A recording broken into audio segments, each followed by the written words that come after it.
បើសិនជាយើងមិននិយាយបើសិនជាយើងមិនធ្វើទេសង្គមវានឹងដើរទៅតាមផ្លូវរបស់អ្នកដែលគេនិយាយរបស់អ្នកដែលគេធ្វើបាទអ្នកណានិយាយច្រើនអ្នកណាសរសេរច្រើនគាត់មានឥទ្ធិពលទៅសង្គមអញ្ចឹងគាត់នឹងឯងជាអ្នកអូសសង្គមទៅតាមផ្លូវរបស់គាត់អញ្ចឹងបើយើងចង់ឲ្យសង្គមដើរតាមផ្លូវយើងត្រូវតែចេញមុខមកនិយាយដូចគ្នាបាទជំរាបសួរបងប្អូនទាំងអស់គ្នាយ៉ាងម៉េចដែរបាទឃើញកិច្ចព្រមព្រៀងសន្តិភាពដែលកើតឡើងរវាងកម្ពុជាជាមួយនឹងថៃអញ្ចឹងទោះបីជាមានរឿងជាច្រើននៅបន្តមានហើយមានភាពមិនច្បាស់លាស់ដែលមិនទាន់ដឹងក៏ដោយក៏យើងអាចនិយាយបានថាប្រហែលជាវាចប់ហើយណោះសង្គ្រាមឥឡូវនេះខ្ញុំចង់ចែករំលែកអ្វីដែលខ្ញុំបានរៀនពីសង្គ្រាមបងប្អូនបានរៀនអីខ្លះដែរពីសង្គ្រាមបាទពេលសង្គ្រាមហើយបងប្អូនឈឺចាប់បាទគ្រប់គ្នាឈឺចាប់ខ្ញុំឈឺចាប់គេងអត់លក់បាទប៉ុន្តែអ្វីដែលខ្ញុំរៀនបានហ្នឹងគឺខ្ញុំសូមមកនិយាយនៅពេលនេះគឺមាន2ចំណុចបាទចំណុចទី1គឺចំណុចដែលយើងរៀនបានពីខ្មែរយើងខាងក្នុងបាទចំណុចទី2គឺអ្វីដែលយើងរៀនបានពីខាងក្រៅបាទ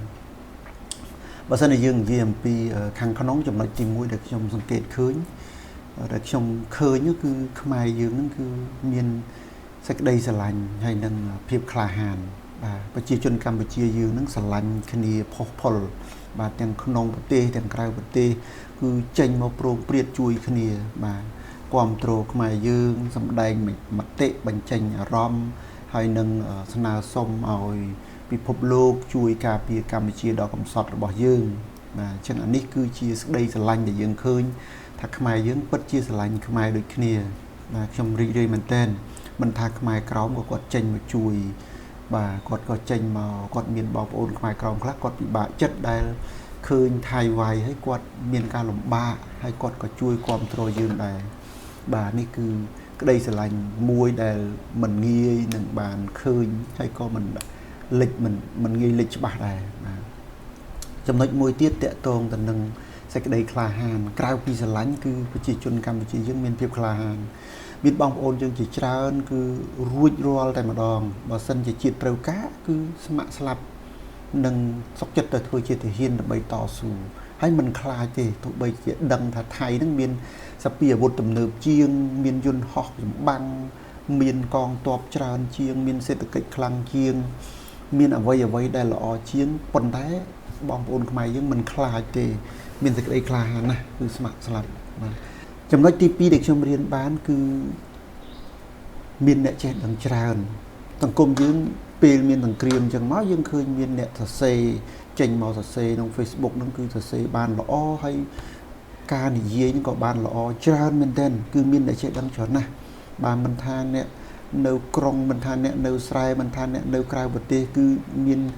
មតិមានយោបល់ល្អច្រើនបាទហើយគាត់ពូកែហើយអ្នកសរសេរវិញក៏អានទៅរលងលួយអានទៅហ្នឹងគឺយល់ស្ថានភាពអានទៅគឺជក់ចិត្តមែនទែនខ្ញុំពិតជាសរសើរសមត្ថភាពបងប្អូនខ្មែរយើងបាទមានបងប្អូនខ្លះហ្នឹងក៏ពូកែគាត់សរសេរជាភាសាខ្មែរសំណេររបស់គាត់អានហើយជក់ចិត្តហើយមានបងប្អូនខ្លះហ្នឹងគាត់ពូកែនិយាយ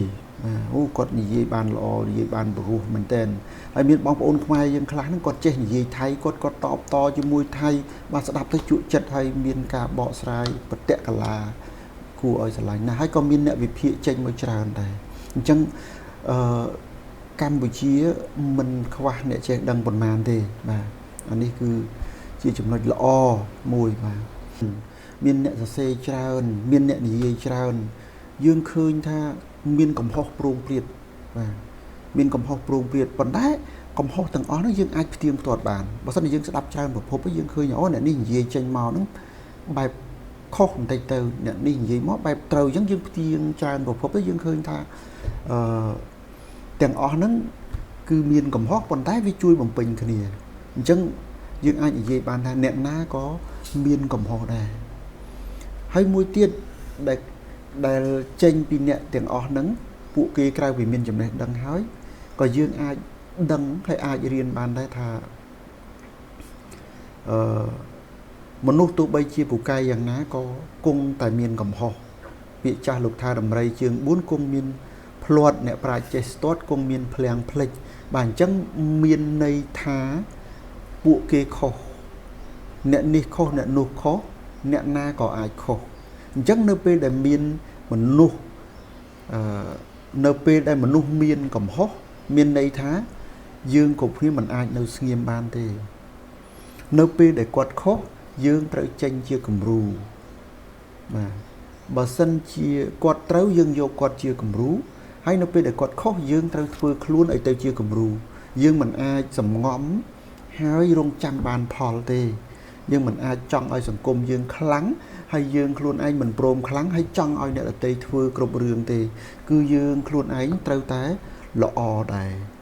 បើរដ្ឋាភិបាលខុសឬក៏មនុស្សណាម្នាក់ខុសយើងត្រូវតែមានសមត្ថភាពធ្វើជាគំរូរបស់គេបើយើងឃើញគេធ្វើរឿងដែលមិនល្អយើងត្រូវមានសមត្ថភាពធ្វើគំរូល្អប៉ុន្តែនៅពេលដែលយើងខុសវិញយើងក៏ត្រូវមាន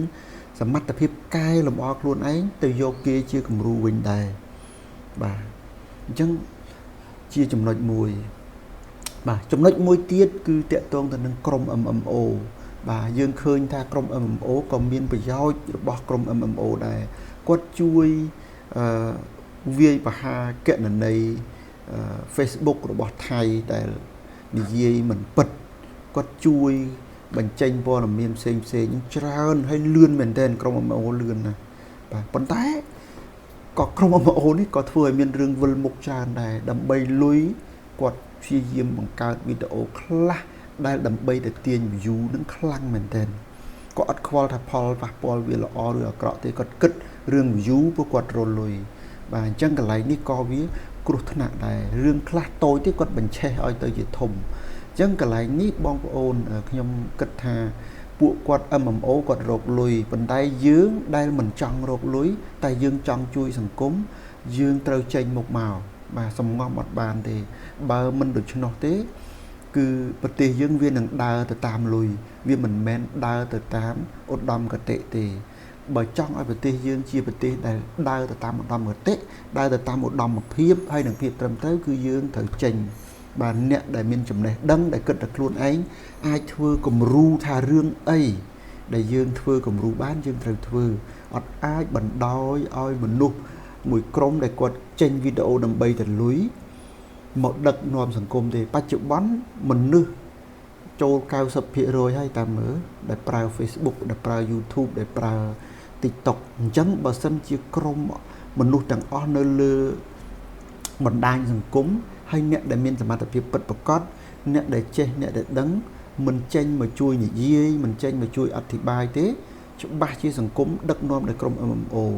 បាទមិនមែន MMO នោះអាក្រក់ទាំងអស់ទេ MMO ក៏មានល្អច្រើនដែរប៉ុន្តែយើងមិនអាចឲ្យលុយជាអ្នកបង្វិលទេគាត់ធ្វើអីដើម្បីតែលុយណាអញ្ចឹងរឿងខ្លះដែលជាប្រយោជន៍សង្គមជាតិគាត់អាចរំលងគាត់អាចមើលរំលងបាទអញ្ចឹងយើងត្រូវតែចេញមកទាំងអស់នេះជួយបញ្យល់គ្នាបាទហើយកុំស្រែកបន្ទោសណាថា MMO គិតតែពីលុយហើយគិតតែពីលុយគិតតែពីប្រយោជន៍អត់ខ្វល់ពីសង្គមបាទអញ្ចឹងយើងអ្នកខ្វល់យើងចេញមកនិយាយមកបាទចេញដែរមកបាទទោះបីរវល់យ៉ាងណាក៏ដោយត្រូវតែឆ្លៀត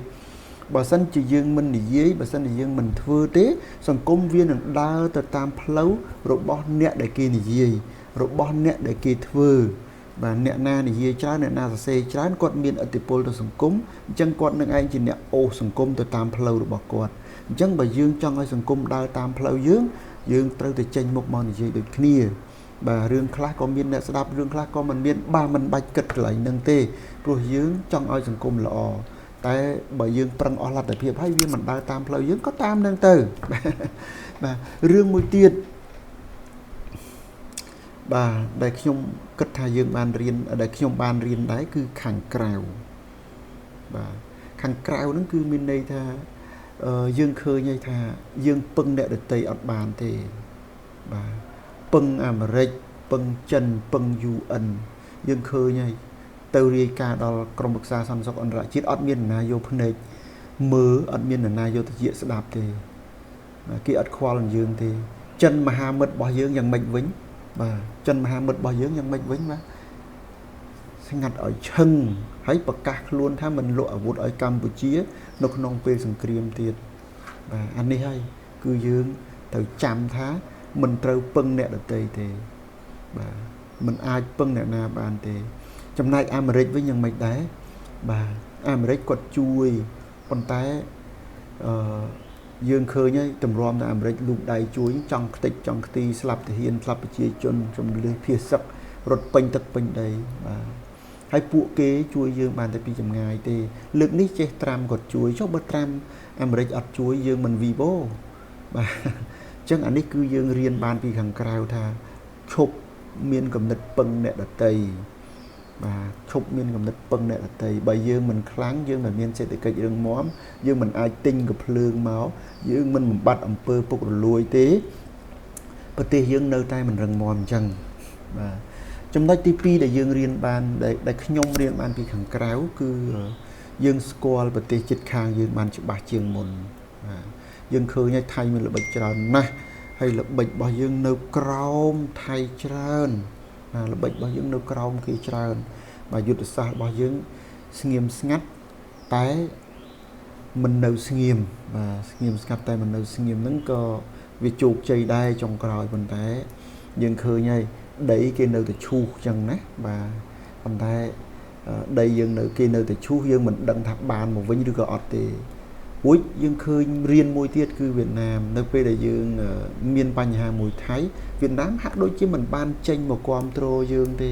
បាទយើងមហាមិត្តម៉ឺនឆ្នាំណាហើយសេដ្ឋកិច្ចផ្សេងវៀតណាមចាំអោបយកប្រយោជន៍ប៉ុន្តែសួរថាវៀតណាមចេញមុខមកការពារកម្ពុជាយើងទុំថៃទេដូចជាអត់មានបញ្ចេញមុខមាត់ណាមកច្បាស់លាស់ទេបាទមាននៅក្នុងសមាជិក ITO ក្រុមសង្កេតការបដោះអាសន្នហ្នឹងមានប៉ុន្តែឲ្យវៀតណាមចេញមកថ្កោលទោសថៃអីដូចអត់មានទេណាបងប្អូនបាទកន្លែងនេះយើងត្រូវចាំហើយនៅពេលដែលយើងមានរឿងវៀតណាមក៏ជាអ្នកដែលបានប្រយោជន៍អញ្ចឹងបានប្រយោជន៍ខាងសេដ្ឋកិច្ចហើយសំងំទៀតបាទអានេះយើងអត់ដឹងថាបានប្រយោជន៍រឿងទឹកដីរឿងអីទៀតក៏យើងមិនដឹងដែរណាបាទអញ្ចឹងកន្លែងនេះក៏យើងត្រូវតែរៀនឲ្យច្បាស់ដែរថាពឹងអត់បានទេអ្នកណាក៏យើងពឹងមិនបានដែរហើយចំណុចទី3តាក់ទងទៅនឹងខាងក្រៅគឺយើងអាចមើលឃើញថាមិត្តភ័ក្តិពិតប្រាកដប្រហែលជាលោកខាងសេរីល្អជាងលោកអាស៊ី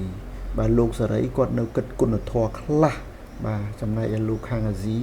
ប្រទេសខាងអាស៊ីហាក់ដូចជាមើលប្រយោជន៍ខ្លាំងយកទៅមែនទែនបាទលោកសេរីក៏គិតប្រយោជន៍ដែរប៉ុន្តែយ៉ាងហោចណាស់នៅមានគុណធម៌យើងឃើញថាអាមេរិកលោកមកជួយកម្ពុជាយើងមានប្រយោជន៍ទៅអាមេរិកច្រើនប៉ុណ្ណាបើយើងមិនដឹងទេខ្ញុំអត់មានចំណេះដឹងខាងហ្នឹងទេប៉ុន្តែយ៉ាងហោចណាស់ក៏អាមេរិកលោកដៃមកជួយជាការបង្ហាញការយកចិត្តទុកដាក់នៃលោកសេរីបាទបងប្អូនទាំងអស់គ្នាអញ្ចឹងអ្វីដែលខ្ញុំរៀនបានពីសង្គ្រាមលើកនេះគឺមានប៉ុណ្ណឹងបងប្អូនមានអីអាចចូលរួមចំណែកទាំងអស់គ្នាបាទសូមអរគុណសូមជម្រាបលាហើយជួបគ្នានៅវីដេអូក្រោយបាទ